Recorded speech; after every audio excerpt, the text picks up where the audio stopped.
Now, if you're watching this about the time I did this, it's the end of 2013, late December, and you only have like 3 or 4 more days to take advantage of the government giving you $500 because you made your house more energy efficient. It's called the Non-Business Energy Property Tax Credit. And this is if you put new windows in, or a new door, or even sometimes a new roof, or energy efficient heaters, things like that. So, I mean, that's what the government gives you is 10% of what it costs you to do this. Even the installation cost. Now, it's an easy deduction, and you don't have to itemize your deductions. So you can do the short form and get this tax credit back. But the problem with it, it ends this year, and you won't be able to do it after, December 31, 2013.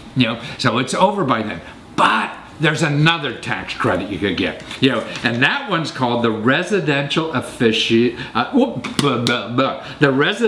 Energy Efficiency Tax Credit. And you use the same tax form as you did on the Non-Business Energy Property Tax Credit, for windows and doors and installation and stuff. But this one, you have, like 3 more years to do it. That's right. It doesn't end till the end of 2016. And this is even a better tax credit because it gives you 30% of what it costs you.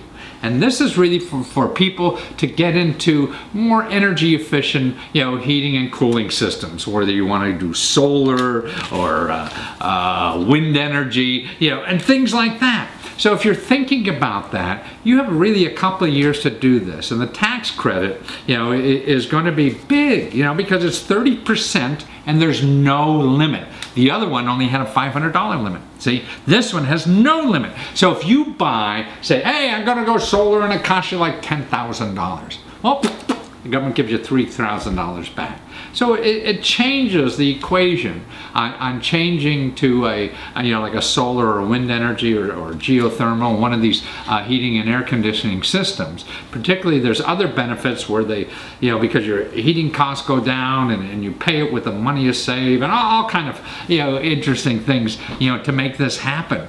And it really depends on how long you're going to stay in the house that you are in. So think about that. Residential Energy Efficiency Tax Credit. That's going to be a long time now, and that's a 30% tax credit. Now, what's a tax credit? That means if you owe $3,000 in taxes and you put in a solar energy system for $10,000, they'll give you that $3,000 back. So you won't pay any taxes this year. Now, if it's, you put in a $30,000 system and you get 30% of that back, which is $10,000, but you only owed $3,000, so then you could take it forward. Next year you get $3,000 more. The year after that you get $3,000 more. So you could keep getting it until you get 30% of whatever that cost coming back in your pocket. Okay, here's the IRS form you get. You can look at it. It's simple. It's IRS form 5695. Boy, I sound like a real accountant now, don't I? IRS form 5695. It's simple. You fill in the blanks. You don't have to do itemized deductions or anything like that. So look around. You want to put them windows. You got 3 more days to do it, or just maybe 1 window. That drafty room, and you could get a 10% tax credit. Or maybe you already did it. Maybe you put in some insulation. That, oh my goodness, I did that. Back in April. So now you could take that benefit. And that's money in your pocket, man. That's what's so neat about tax credits. That's why the fat cats love them. So there's these tax credits for little cats too.